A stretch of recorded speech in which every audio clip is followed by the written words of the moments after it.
행사 명칭이 토크쇼인 만큼 단순한 교육을 넘어서 주민 여러분이 직접 대화하고 목소리를 전달할 수 있는 자리입니다. 오늘 이 시간이 단순한 설명회를 넘어서 해결해야 할 과제를 종로구에 제안하는 의미 있는 자리이기도 하고 그런 자리가 되기를 기대하겠습니다. 오늘 행사 순서는 네, 이렇게 보시는 것처럼 개회사를 시작으로 종로구에서 창신동 23-606 일대 사업 진행 현황을 브리핑해 주실 예정이고요.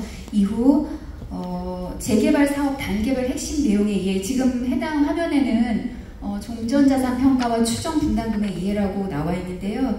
원활한 그 행사를 진행하기 위해서 먼저 재개발 사업 단계별 핵심 내용의 이해를 교육을 하고 그 다음에 이후 종전자산 평가와 추정 분담금의 이해의 전문가 교육이 이어질 예정입니다. 그리고 마지막으로는 주민 여러분과 구청장님이 직접 소통할 수 있는 토크쇼 세션을 마련했습니다. 그럼 지금부터 본격적으로 구청장님과 함께하는 종로 미래도시 소통공감 토크쇼를 시작하도록 하겠습니다. 먼저 오늘 행사에 우리 지역 재개발 사업 현안에 깊이 관심을 갖고 참석해주신 내빈 여러분을 소개하도록 하겠습니다.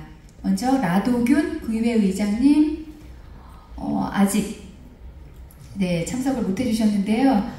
다음에 정재호 부의장님 박수 부탁드리겠습니다. 네, 다음은 이시훈 행정문화위원장님 박수 부탁드리겠습니다. 네, 다음은 김종보 의원님. 네, 아직 자리를 참석 못 해주셨는데요. 네, 다음은 박희원 의원님. 네, 박수 부탁드리겠습니다. 네네, 의원님과 내빈 여러분 참석해주셔서 대단히 감사드립니다. 이어서 국민의례는 시간 관계상 생략하도록 하겠습니다. 네, 자, 먼저 종로구청 도시재생국의 임근래 국장님께서 인사와 함께 창신동 23-606 일대 현황에 대해서 말씀해 주시겠습니다. 큰 박수 부탁드리겠습니다.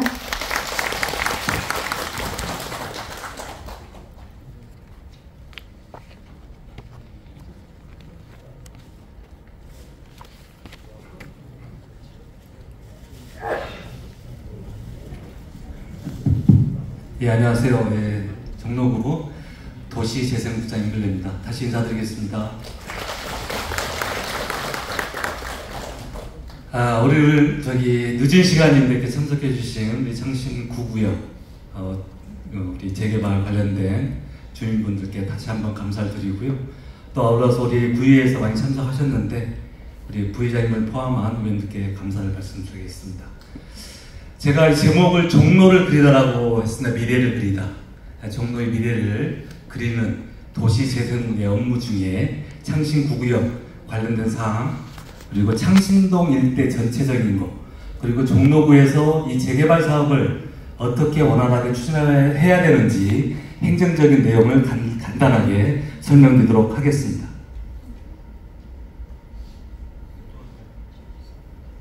종로의 현 주소를 보이겠습니다.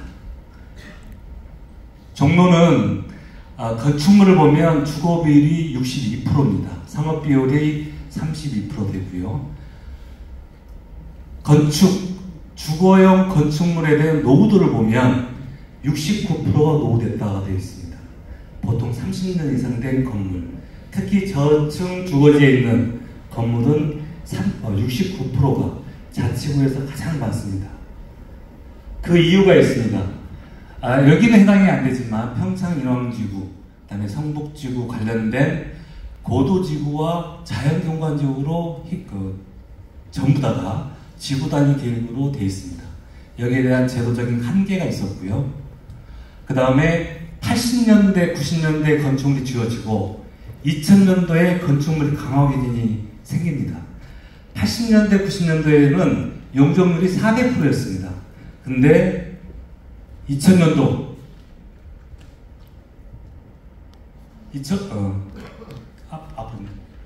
전 단계 2000년도 이후에는 2003년도죠. 일반 주거지역의 용적률이 150%로 다운됩니다. 그러다 보니까 전체적으로 건축물에 대한 노후도가 신축되는 건물이 생기지가 않고, 그래서 종로가 자치구에서 가장 많은 노후된 건물을 갖고 있다, 이렇게 이해를 하시면 될 것 같습니다. 그동안에 민선 8기 들어와서 도시개발, 도시재생에 대한 노력을 많이 했습니다. 제가 지금 아까 설명드렸던 도시재생국이 신설이 됐고요. 그래서 여러가지 신통이랄지 소규모 정비사업, 모아주택, 그 다음에 여러가지 도시정비형 사업들을 저희가 계속적으로 행정지원을 해왔습니다. 규제 완화가 이루어졌습니다. 고도지구는 4m가 상승됐고요. 정비시에는 45m까지 올릴 수 있는 고도지구, 그리고 자연경관지구는 3층에서 4층으로 12m에서 16m로 이렇게 규제를 완화했습니다. 민선 8기 이전에 주택 재개발, 도시재생에 관련된 저희가 추진하고 있던 곳이 13개소였습니다. 거기에 주택 재개발은 1개소. 민선 8기 이후에 주택 재개발이 7개소로 늘어납니다. 전체 도시정비를 포함해서 31개소가 됐습니다. 자, 창신동 오늘 23-606번지 일대 구구역이죠. 이 부분은 전체 토지등 소유자가 1,300여 명, 그리고 현재 최고 높이 29층, 그리고 세대수는 2,667세대고, 지난번 우리 구의회 청지까지 완료가 됐고요. 서울시에서 심의 과정에서 약간의 변동사항이 있었습니다. 세대에 대한. 그래서 현재 제일 공람 중에 있다는 말씀을 드리고요. 이쪽을 보시면 전체 좌측에 보시면 629 1번지가 지금 19역이죠. 그리고 아까 오늘 이 장소가 9구역, 그리고 창신동 23번지 일대, 수인동 56번지 일대가 신통으로 이루어지는 정비사업이 되겠습니다. 저희 이번에 창신 수인지역에 19,000세대가 들어오는데, 거기에 전체적으로 주택 관련된 주택수는 14,000세대. 제가 지금 설명드렸던 4개 구역은 전체 600, 500세대가 지금 들어서는 대규모 우리 신속통합 계획으로 이루어지는 재개발 사례라고 말씀을 드릴 수 있을 것 같고요. 저희 종로는 이쪽을 가장 핵심적으로 보고 있습니다. 아시다시피 가장 노후되고 낙후되고 이 지역이 개발이 되어야지만이 종로의 동문 쪽 관문이 살 수 있다. 그래서 저희가 아까 말씀드렸던 제목을 종로의 미래를 그리더라고 정한 겁니다. 여기에 대한 우리 구청에 대한 지원 전략을 말씀드리겠습니다. 가장 중요한 소통, 그리고 정보에 대한 확대, 그리고 적극적인 행정 지원을 3대 전략 목표로, 소통에는 오늘 지금 하고 있는 공감 토크쇼를 비롯해서 1대1 콜비서, 정비사업 아카데미, 정보 접근성은 우리 동네 전비통 구축을 계획을 하고 있고요. 적극적인 행정 지원은 사업 로드맵에 대한 여러가지 컨설팅, 그리고 맨투맨 집중 공정관을 통해서 사업기간을 최대한 단축시키려고 합니다. 오늘 지금 추진하는 공감 토크쇼는 오늘 창신 9구역을 중심으로 순인 56번지, 그리고 10구역, 그 다음에 저쪽 서부 쪽에 있는 행촌동 4개 구역에 대한 주민 설명회, 청자님과 직접 공감 토크쇼하는 자리를 마련했습니다. 정비사업은 콜비서입니다. 콜비서는 우리 주민분들이 전문가하고 1대1로 전화 상담할 수 있는 체계를 구축한 사업입니다. 개념은 이렇고요. 이렇게 저희가 전문가를 선정해서 예약 신청을 하게 되면 여러가지 세금 문제랄지 정비사업에 대한 전반적인 내용들을 저희가 알아볼 수 있도록 그렇게 하는 제도가 되겠습니다. 찾아가는 아카데미는 지금 서울시에 있는 여러가지 코디네이터와 지금 이 재개발을 할 경우에 여러가지 방향에 대한 부분, 그 다음에 사업 방식에 대한 부분, 사업비에 대한 부분, 이런 부분들을 여러가지 종류가 많습니다. 그래서 지속적으로 아카데미를 저희가 추진할 계획이 있습니다. 정비통은요, 지금 홈페이지에 정비사업 안내 코너를 신설하고 지번을 넣으면 현재 엔터 주시고요. 이렇게 그 지역에 대한 현재 상황을 한 번에 지번형으로 알릴 수 있는 시스템을 구축하는 사업이 되겠습니다. 사전 로드맵은 저희가 사업을 할 때, 이게 어떻게 가야 되냐, 이 지역은 신통이냐, 아니면 소규모로 가야 되냐, 모아타운이냐, 가로주택이냐, 종류가 많습니다. 이런 것들을 사전에 전문가와 컨설팅단을 구성해서 세부적인 유형별 내용들을 저희가 교육하고 설명해야 하는 그런 제도가 되겠습니다. 마지막으로 가장 중요하겠죠. 이 사업들을 이렇게 해도 저희가 평균 재개발하게 되면 16에서 18년 걸립니다. 지금 현재 오세훈 시장이 오셔가지고 신속통합기획을 지금 발표를 하고 지금 진행을 하고 있지만, 이마저도 주민 동의나 여러가지 단합된 행동이 이루어지지 않으면 재개발이 요원합니다. 그래서 저희는 이 사업 주체와 코디네이터 그리고 구청 주관으로 월 1회 공정회를 할 계획으로 있습니다. 그래서 사업기간을 평균 18년에서 13년 내로 단축시킬 겁니다. 여러분들의 의지와 그리고 주민 동의만 있으면 행정적으로 적극적으로 지원해서 우리 아까 제가 말씀드렸던 종로의 미래를 그리는 그런 사업들을 차질 없이 진행할 수 있도록 최선의 노력을 다하겠습니다. 경청해 주셔서 감사합니다.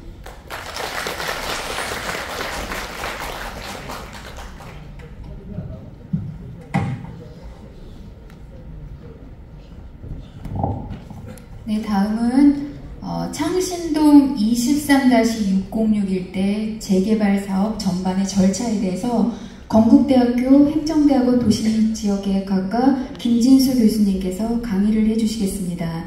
김진수 교수님은 도시 및 주거환경정비법, 이른바 도정법 초안 마련에 직접 참여하시고 국가와 시도, 자치구, 도시계획자문위원으로 활동하신 국내 최고의 재개발 전문가이십니다. 여러분 큰 박수로 모시겠습니다.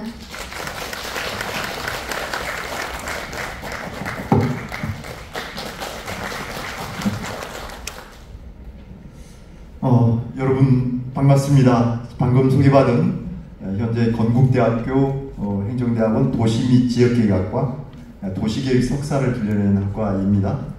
그리고 일반대학원 도시재생학과 거기에 이제 석사 박사, 도시재생학 석사 박사, 그리고 도시 및 지역계획학 박사, 그리고 이제 도시공학 석박사를 들려내는 학과를 직접 제가 설계해서 만들었고, 거기에 지금 강의를 하고 있습니다. 여러분 훌륭하신 우리 종로, 우리 그 중에 또 창신, 아까 우리 국장님 설명해 주셨지만 지금은 이렇게 정말 별로 낙후된 그런 지역이 있지만 이제 머지않아 그야말로 최고의 명품 도시로 바꾸게 될 우리 창신 9구역, 여러분 우리 주민 여러분 이렇게 앞에서 여러분께 강의를 하게 돼서 너무 영광스럽습니다. 정말 반갑습니다. 다시 인사드리겠습니다.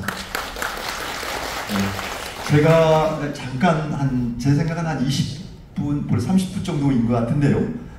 가능하면 30분 안에 한 25분 전후에서 여러분께 재개발 사업은 어떻게 하는 것인가, 그리고 가장 관심이 또 있는 게 지금 여러분 빨리 조합 설립을 해야 되는데 여러 그 조합 설립을 해야 될지 아니면 신탁 방식이라고 해서 대행자 방식이죠. 조합을 대신하는 사업 시행자를 신탁유사를 정해서 하는 것이 유리한지, 그리고 뭐 신통기 이름이 선정이 됐습니다, 여러분. 그래서 어떻게 하면 어쨌든 사업을 본격화 될 수 있는 방법이 뭘지 그런 부분 중심으로 제가 말씀을 드리겠습니다. 먼저 여러분 이 재개발 사업은 전반적인 절차입니다. 먼저 도시계획이 이루어져야 됩니다.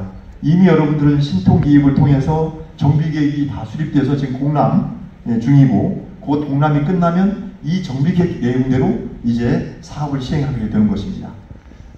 그런데 여러분 이제 조합 설립이 돼야 되는데, 아니면 이제 신탁 방식으로 하게 되면 신탁사를 사업 시행자로 정해야 되거든요. 그러려면 최소한 조합 설립 요건인 재개발의 경우는 75%의 동의가 이루어져야 됩니다. 자, 그렇게 우선 이제 도시계획을 이루어졌고, 그 다음에 이제 그렇게 되면 이제 조합 방식으로 한다면 조합 설립 추진위를 설립해야 되고, 아니면 조합 직접 설립 제도가 있습니다. 우리 창신 23번지일 때 지금 이길용 우리 위원장님도 오셨습니다만, 거기 같은 경우는 이미 조합 직접 설립입니다. 추진위원회 설립을 생략하고 바로 조합 직접 설립에 지금 절차를 하고 있는데 그렇게 할 수도 있고요. 하여튼 조합 설립이 돼야 되고, 그리고 이제 조합 설립이 이루어져야 비로소 사업 주체, 사업 시행자가 정해졌기 때문에 사업을 할 수 있습니다. 조합 설립이 돼야, 아니면 사업 시행자, 대행자 방식인 신탁유사를 선정하든지, 어쨌든 75% 동의가 이루어져야 된다. 결론적으로 사업을 하려면 주민 토지등 소유자 75%가 어떤 방법이든, 조합 방식이든 신탁 방식이든 한데 모아줘야 된다. 서로 팽팽히 줄다리기해서 50대 50으로 나눠져서는 불가능하다. 아까 임근혜 국장 얘기하셨죠. 아무리 좋은, 그러니까 종전에는 사업성이 없었어요. 근데 오세훈 시장 되시고 여러 제도 개선에서 용적률 여러 가지 사업성을 높여줬습니다. 그래서 여러분 비례율이라고 하는데, 비례율이 종전에 100도 안 됐었는데 지금 이제 뒤에 그 수정분담금도 말씀드릴 거예요, 전문가가. 과연 재개발하면 내 재산이 어떻게 바꿔질까요? 분명히 여러분 제가 볼 때 엄청난 희망적입니다. 적어도 우리 재산이 좋아질 겁니다. 그런 부분에 대해서 자, 사업 시행인가를 사업 시행을 하게 되는 것입니다. 아무리 좋은 계획이 있어도 다시 결론 강조해 드립니다. 75% 동의가 이루어지지 않으면 그야말로 아무것도 할 수 없다는 거죠. 그럼 이렇게 정말 낙후되고 위험한 데서 계속 살아야 되고 자산 가치는 그대로 있고, 그렇죠? 그런 상황을 계속 가야 된다는 것을 강조해 드리고 싶습니다. 자, 사업 시행인가를 빨리 받아야 되겠죠? 조합 설립인가 빨리 받고 사업 시행인가를 받고, 그 다음에 관리처분. 이게 이제 과연 내 종전 재산을 가지고 새로운 아파트 또는 상가를 어떻게 받을 수 있는지에 대해서 관리처분을 하고, 이렇게 이루어지면 이제 본격적으로 이제 이주, 물론 시공사는 조합 설립이 되면 건설회사를 선정합니다. 그러니까 조합 설립이 되든 아니면 신탁 방식으로 신탁회사를 사업 시행자로 정하든 하면 바로 시공사 선정할 겁니다. 그러면 그 시공사와 함께 이제 이주를 시작하는 거죠. 이주비 받아서. 자, 그리고 공사 착공하고 공사에서 이제 이전고시에서 등기 촉탁해서 등기해서 이제 해상결의해서 입주하고 해상결의해서 청산하는 절차, 이거에 대해서 간략히 말씀드리겠습니다. 자, 생략하겠습니다. 도시계획은 자, 먼저 기본계획이 수립돼야 되고 그 기본계획의 터 위에 정비계획을 수립하는 것인데 여러분 다 끝났습니다. 예, 패스하겠습니다. 예, 자, 예, 넘기겠습니다. 예, 넘기겠습니다. 여러분, 그러면 조합 설립이 안 돼요? 그러면 계속 이렇게 신통으로 그대로 있지 않습니다. 여기 보시죠. 제가 분명히 말씀드립니다. 이미 여러분 정비구역이 고시가 됩니다, 이제. 그러면 이렇게 2년 내, 만약에, 자, 조합 설립부터 말씀드리겠습니다. 3년 내 조합 설립 인가 신청하거나 3년 내 신탁유사를 선정하지 않으면 75% 동의 받지 못하면 정비구역이 해지됩니다. 다시 옛날처럼 다시 돌아갑니다. 예. 그리고 조합 설립 인가를 받은 날로부터 아니면 신탁유사를 선정한 날로부터 3년 이내 사업 시행 인가 신청을 못한다. 또 마찬가지입니다. 그 조합만 해지되는 게 아니라 아예 구역이 해지됩니다. 예, 이 정도 하겠습니다. 넘기세요. 네. 자, 조합 설립 추진위원회는 생략하겠습니다. 만약에 여러분들이 지금 이제 공람에서 이제 구역 고시가 되면 서울시장이 고시할 겁니다. 여러분 이미 여러분 공람한 한 내용대로 고시할 건데, 이때 이제 조합 직접 설립으로 갈 것인가, 아니면 그 추진위부터 설립할 것인가, 그 문제가 있습니다. 또 하나는 신탁 방식으로 갈 것인가 말 것인가, 그 부분은 이제 여러분들이 정해야 되는 겁니다. 네. 자, 그러면 추진위원회는 생략하겠습니다. 다음 조합 직접 설립에 대해서 설명을 드리기 위해서, 예, 다음은 조합 설립. 그러니까 조합 방식으로 가는 경우는 조합 설립 인가를 해야 되는데, 그것은 조합 설립 동의서가 있습니다. 조합 설립 동의서는 설계 개요. 그 설계 개요는 지금 현재 정비 계획, 그 내용대로 아마 여러분 재개발에 대한 전체적인 계획이 수립되고, 그리고 옛날 철거, 지금 현재 있는 건축물을 철거하고 새로운 건축물을 신축하게 되는 그런 모든 비용, 건축비죠.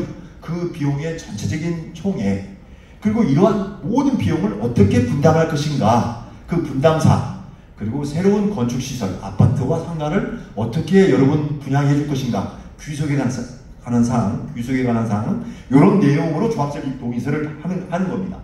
그래서 조합 방식인 경우는 재차 강조하지만 75% 동의, 그리고 재건축은 70%로 법이 바뀌었습니다. 재건축의 경우는, 재개발은 75%, 아직 법이 안 바뀌었는데 제가 국토부한테 계속 얘기합니다. 똑같이 70%로 완화시켜라 라고. 아마 이것도 조만간에 바뀔 거라고 저는 보고 있습니다. 어쨌든 아직은 75%예요. 신탁 방식을 원한다면 어떻게 하라고요? 75% 동의를 받아서 신탁사를 정하면 됩니다. 신탁 방식으로 하면 됩니다. 자, 패스하겠습니다. 패스하겠습니다. 자, 그런 다음에 조합 방식이든 신탁 방식으로 이제 정비 계획에서 정한 건축 내용, 사업 계획 내용대로 사업 설계를 해서, 그러니까 조합 설립이 되거나 신탁 의사로 신탁 방식으로 정해지면 시공사 선정하고 시공사와 함께 구체적인 사업 계획을 수립하게 될 겁니다. 그래서 정비 계획 내용을 토대로 해서 사업 시행 계획, 그 다음에 건축 심의, 교통영향평가, 환경영향평가, 각종 영향평가, 여기는 크기 때문에 아마 재영향평가도 해야 돼요. 여러가지 위험성이 있고 하니까 이런 모든 영향평가와 함께 이제는 신통계획이기 때문에, 신속통합계획이기 때문에 통합심의를 해서 사업계획 시행 인가를 받습니다. 자, 그런 다음에 그렇게 이제 사업 시행 인가를 구청장님이 내주시면 이제 여러분들은 관리처분이라는 것을 수립합니다. 관리처분. 그게 이제 핵심은 뭐겠어요? 이제 그 별도로 이건 설명드립니다. 여러분, 비례율, 과연 이제 그 권리가격, 이걸 정해서 이제 그런 새로운 아파트에 대해서, 또 새로운 상가의 경우는 상가를 이렇게 이제 분양해 주는 거에 대한 분담 사항을 정해서 그게 확정이 되면 이제 2주, 그다음 2주. 자, 그런데 여러분, 이미 아파트도 안 지어졌는데 어떻게 하느냐, 이 문제인데 간단히 보여드리면, 가상 설계를 이렇게 아파트를 설계 도면 가지고 이렇게 우선 일조권이 어떠냐, 일조권 이렇게 오전 8시부터 오후 4시까지 실제 시뮬레이션을 합니다. 각 세대별 그 일조량을 컴퓨터로 다 측량을 해서 감정평가에 반영을 합니다. 여기에 감정평가사님도 오셨어요. 변호사님 겸 감정평가 변선보, 나중에 또 인사드릴 겁니다. 자, 이렇게 일조권도 체크하고, 다음 이렇게 조망권, 이 각 그 동별로 이 거실에서 이게 계속 1층, 2층, 3층, 4층 쭉 각 그 층별로 조망권을 컴퓨터로 이렇게 시뮬레이션해서 그 평가액에 반영을 하고요. 그리고 다음은 이렇게 소음도도 측정합니다. 여러분들 느끼시겠지만 도로변 쪽은 이제 막힌 데가 없으니까 일조권이나 조망권은 좋겠지요. 그러나 뭐가 안 좋겠어요? 이렇게 이게 보면 이 보라색 있는, 이 보면 저 빨간색, 보라색은 좀 어때요? 좀 조용하겠죠. 저 위에 올라갈수록 빨간색, 시끄럽다는 의미입니다. 데시빌 70데시벨 이상이네요. 그러니까 저쪽에 도로변은 되게 빨갛죠. 도로변은, 그렇죠. 소음이, 그런 것도 전부 다 분양가에 반영을 해서 한다는 거죠. 그다음, 자, 그 결과 여러분 퀴즈 되겠습니다. 자, 이러한 그 한 동의 아파트를 103동의 사례를 드렸어요. 여기에 보면은 1호 라인, 2호 라인, 3호 라인, 4호 라인 보이신가요? 항상 도면은 어때요? 자, 제일 위쪽이 뭐예요? 북쪽이고, 제일 밑에가 남쪽이고, 그렇죠? 여러분 보시기에 오른쪽이 동쪽이고, 왼쪽이 서쪽이죠. 그렇게 모든 도면은 그렇게 됩니다. 그러니까 이것도 마찬가지예요. 여러분 몇 호 라인이 제일 좋을까요? 한번 보세요. 3호. 요즘은 참고로 시간 관계상 여러분 다 아실 거니까요. 3호 라인. 자, 어느 쪽이 제일 좋으세요? 3호 라인. 3호 라인. 3호 라인. 그렇죠. 그러니까 3호 라인 같은 경우는 저게 보니까 어때요? 저쪽은 약간 동남쪽과 이쪽 남서쪽이 있네요. 남서양, 동남양, 남서양이 있고, 그 다음에 어느 라인이 좋을까요? 그 다음에 2호 라인. 자, 감염 평가사들이 이렇게 다 평가를 다 했습니다. 그죠? 제일 좋은 게 역시 3호 라인으로. 그리고 요즘은 이제 어때요? 그 최상층이 종합권 때문에 특히 요즘은 단열이 잘 되고 있습니다. 그래서 옛날에는 중간, 예를 들어서 20층이라면 15층에서 뭐 한 17층 뭐 이게 노야층이었는데 지금은 어때요? 최상층이, 그죠? 특히 여러분 잘 아시는 그 아크로 리버파크, 소위 아리파, 소위 반포에 거기에 최상층 펜트하우스가 뭐 그 제가 주인을 잘 알고 있거든요. 뭐 평당 죄송합니다만 안 믿기지긴 하는데 뭐 2억 5천 3억? 3억 주도 안 판다. 본인 주장이에요. 펜트하우스를. 그러니까 뭐 어째 중국 사람이 와서 제가 2년 전에 들었는데 그때는 뭐 평당 1억이 안 갔을 때인데 그거는 한 2억 준다고. 112평이나 그랬거든요. 펜트하우스 최상층이. 그러니까 이제 그건 뭐 2억, 그러니까 200억 넘게 주겠다.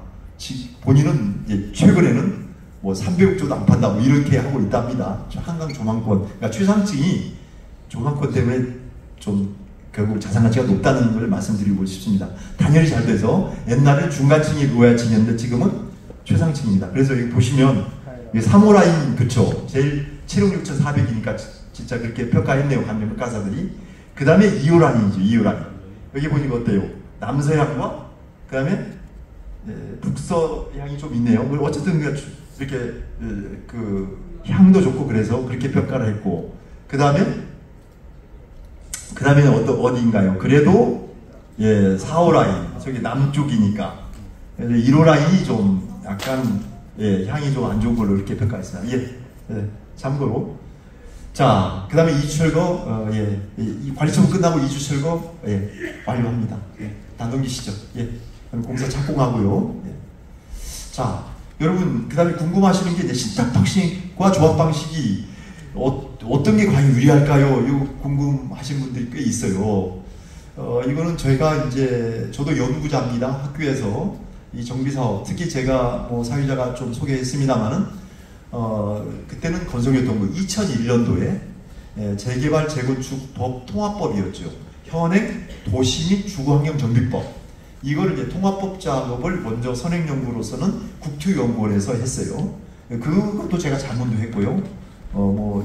배순석, 이상준, 천영신 박사 3명이 공동 연구했는데 제가 자문도 했고, 그걸 터해서 기초해서 2002년도부터는 이 통합법 작업을 실제 건설교통부, 지금은 국토교통부죠. 당시 건설교통부에서 했습니다.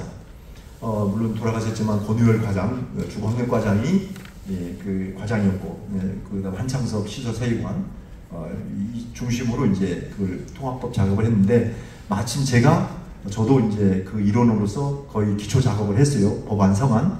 주로 제가 좀 많이 한 것 같습니다. 물론 그때 이제 주택공사나 한국감정원, 지금 부동산원이죠. 거기에 이제 전문가도 왔고, 이제 변호사도 오고, 여러 그렇게 했는데, 주로 실제로 제가 이런 주거운동도 하고, 시민운동도 하고, 실제 사업도 참여해보고 그래서 그런 경험으로 법안 성안 이렇게 하는데 직접 제가 하고, 나중에 국회에서 법 제도 개선할 때마다 제가 주제 발표도 하고, 이렇게 해왔습니다. 하여튼 그런 이유로 어쨌든 이런 지금도 이 법 제도 개선에 대한 계속 제가 연구도 하고 정부나 국회에 자문도 하고 그렇게 하고 있습니다. 그래서 특히 조합 방식이 유리하냐 신탁 방식이 유리하냐 정말 그 장단점이 있어요. 근데 그건 여러분들께서 저는 그냥 인터넷 검색해 보면 다 알 수 있습니다. 그래서 그야말로 객관적인 얘기만 좀 말씀을 드리겠습니다. 우선 신탁 방식 장점. 우선 신탁회사는 금융 이렇게 그 자금 조달, 본래 개발 사업을 했던 분들이죠. 신탁회사들이 되게. 그래서 이런 개발 사업에 좀 전문성이 있고 노하우도 있고 특히 자금 조달 이런 방법들을 잘 압니다. 그런 측면이 있고, 그래서 안전적인 자금 조달도 가능하고, 그다음 그리고 이제 조합 방식이 아니기 때문에 조합 내 갈등도 좀 없을 수도 있습니다. 물론 뭐 전혀 없진 않겠죠. 뭐 신탁의 방법에 대해서 또 문제 제기하는 사람도 있을 수 있고 하니까. 근데 어쨌든 조합 방식보다는 갈등이 좀 줄 수 있다. 그 다음에 신탁회사가 그 어떤 사업 관리를 해주기 때문에 어떤 사업 리스크 이거 관리도 좀 해주고 또 공사비도 그 가격 그 관리도 해주는 그런 장점이 있습니다. 예. 다음은 단점은 조합 방식이 아니기 때문에 조합원들의 어떤 자율성 그게 좀 떨어지겠죠. 조합이 아니고 신탁사가 사업 시행자가 되기 때문에 따라서 조합원 개별 의사들을 전부 뭐 듣긴 듣겠지만 그것을 반영하기는 어렵죠. 조합 방식은 어때요? 조합 방식은 임원회가 있고 또 대의원회가 있기 때문에 그런 걸 통해서 충분히 의견 개진해서 그런 임원회 이사회나 대의원회에서 또 조합원 총회에서 이렇게 의사를 반영할 수 있는 장점 그런 것도 있는데 어쨌든 그런 게 이제 신탁 방식은 좀 한계가 좀 있다 이런 게 있고요. 또 하나는 이제 여러분들이 관심이 있는 게 이제 신탁 수수료죠. 얼마 이제 신탁유사를 선정해서 신탁 계약을 할 때 수수료가 적용될 텐데 대개 지금 보면 1에서 3%입니다. 총 사업비에. 예, 그렇죠. 그러니까 그런 점이 좀 약간 부담이다. 조합 방식보다도 조합은 이것이 결국 부담금이기 때문에 분담금이 그만큼 늘어나겠죠. 예, 그런 단점이 있고요. 또 하나는 이제 어떤 이해가 상충될 가능성이 있다. 다시 무슨 말이냐면 신탁사는 사업성을 우선적으로 고려하다 보니까 어떤 조합원들 개별 어떤 권리 이런 것보다는 사업 전체 수익을 생각하는 극대화할 수 있는 거를 생각하기 때문에 조합원들의 개별 요구 예를 들면 층수나 호수 배정, 분양가 협의 이런 것들이 이제 좀 뭐랄까 반영되지는 무시될 가능성도 있다 이런 단점이 있는 것 같습니다. 그 다음에 이제 법적 분쟁이 좀 복잡하죠. 이건 이제 조합 방식이 아니기 때문에 만약에 신탁사와 법적 다툼이 생긴다. 그러면 이게 정말 좀 심각한 좀 약간 좀 복잡해집니다. 그런 점이 좀 있고 그 다음에 이제 신탁사가 어떤 재무 건전성이 문제가 생기고 신탁사가 좀 파산될 위험이 있고 이러면 또 복잡해지죠. 이거는 어떤 신탁사 리스크 때문에 우리 사업도 좀 약간 좀 문제가 생기는 이런 좀 점도 있을 수 있습니다. 이게 단점이고요. 다음 조합 방식. 예, 그럼 참고로 이 장단점 비교해서 조합 방식 보겠습니다. 이제 조합 방식은 사업 시행자, 사업 주체가 조합이에요. 조합이기 때문에 조합장이나 조합 임원, 그 다음에 이사회, 대의원회, 이런 총회, 조합원 총회 이런 걸 통해서 이제 의사 결정을 하거든요. 그래서 약간 단점이라고 볼 수 있는 거는 서로 조합원 간의 갈등이 있으면 좀 사업이 지연된다. 예, 그런 단점이 있을 수 있죠. 그리고 그 전문성 정도는 어떠냐? 신탁사는 전문성이 좀 있는 반면에 조합은 약간 전문성이 물론 있는 조합 임원도 있지만 그렇지 않은 경우가 꽤 많다. 그래서 정비사업 전문 관리업자를 선정해서 이제 조합 사업을 시행하거든요. 물론 신탁 회사도 정비사업 전문 관리업자를 선정해서 하는 것 같습니다. 그러니까 신탁에서 선정하고 또 정비사업 전문 관리업자가 또 있는 거예요. 그러니까 어차피 사업은 정비사업 전문 관리업체가 행정 업무를 수행하는 거죠. 그리고 어떤 이제 투명성 이런 그런 부분에서 이제 어떤 약간 비리 분쟁 같은 가능성. 그리고 조합원 권리 반영의 경우 조합 방식은 그래도 좀 신탁 방식보다는 좀 유리한 측면이 좀 있다 그런 거고 비용은 당연히 조합 방식은 이제 추가 신탁 수수료가 없으니까 그만큼 세이브되는 장점이 있겠죠. 그 다음에 이 법적 분쟁 이거는 이제 좀 신탁 방식보다는 좀 약간 좀 쉬운 구조이죠. 조합 내 조합장이나 임원 어떤 변경의 문제는 자기들끼리 하면 되는 것이고 그런 측면에서 조합과 조합원 간의 분쟁이기 때문에 어찌 보면 단순합니다. 어쨌든 요 정도 여기로 마치겠습니다. 이건 참고로 여러분이 검색해 보면 신탁 방식에 대한 내용 어떤 장단점에 대해서 충분히 있기 때문에 보시기 바랍니다. 이건 생략하겠습니다. 다음은 마지막으로 조합 직접 설립 제도에 대해서 말씀드리겠습니다. 예. 이 조합 직접 설립 제도라는 것은 현재 도시민주원연법에 지금 31조의 근거가 있고요. 서울시가 2016-3545로 조합 설립 지원을 위한 업무 기준으로 만들었어요. 그래서 앞서 말씀드린 대로 조합 설립 추진위원회를 생략하고 정비구역이 지정되면, 지금 여러분 현장입니다.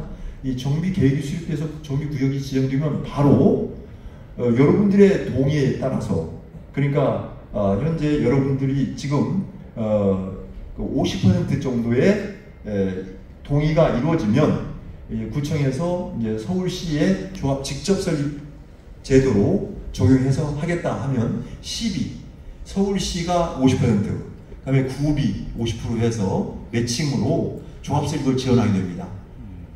그동안에는 여러분 추진위 설립이나 조합 설립에 동의서를 진구하고, 그러면 OS라고 있죠. 서명 결의 받고, 이게 보통 어제 제가 확인해 보니까 동작구 흑석동이 있어요. 11구역.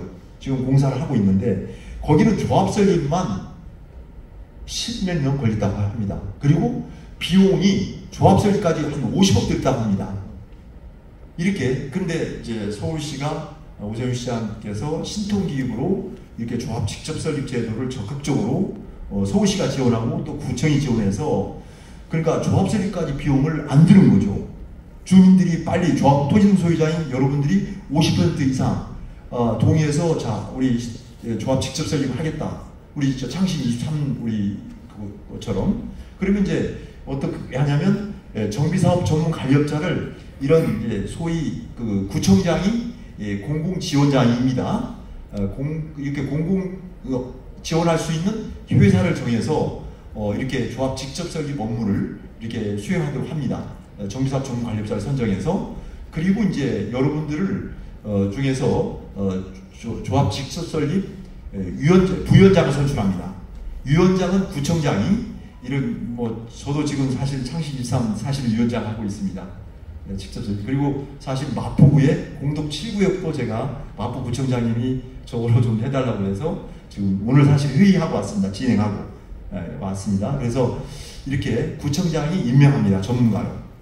요 전문가를 교수나 변호사 이런 분들로 되게 조합 직접 설립 주민협의체 위원장을 선출하고, 그리고 부위원장은 여러분들이 직접 대표자를 선출합니다.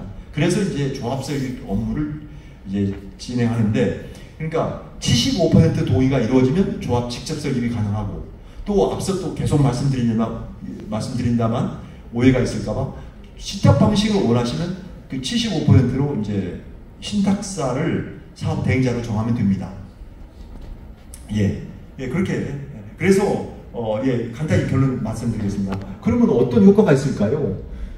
최소한 이렇게 조합 직접 설립, 이렇게 신통기획을 통해서 최소한 2, 3년의 기간을 앞당길 수 있다. 요겁니다. 자, 결론적으로 말씀드리겠습니다, 여러분. 아무리 이러한 신통기획이라든가 좋은 제도가 있어도 핵심은 뭘까요? 결론적으로. 동의율 75%. 예, 맞습니다. 동의율입니다. 정말 여러분 많이 아십니다. 옛날 뉴타운 하다가 또 해지되고, 또 다시 또 됐다가 또 해지되고, 이런 것들을 반복해서 참 여러분 힘들으셨잖아요. 자, 이제는 사업성도 좋아지고 정말 이렇게 어떤 좋은 기회입니다. 그래서 이 부분에 대해서는 또 전문가가 바로 이어서 또 여러분께 강의해 드리도록 하겠습니다. 여러분, 제가 시간 말씀드릴 건 많은데 시간 관계상 빨리 진행하다 보니까 제가 두서없이 얘기한 느낌도 듭니다. 여러분,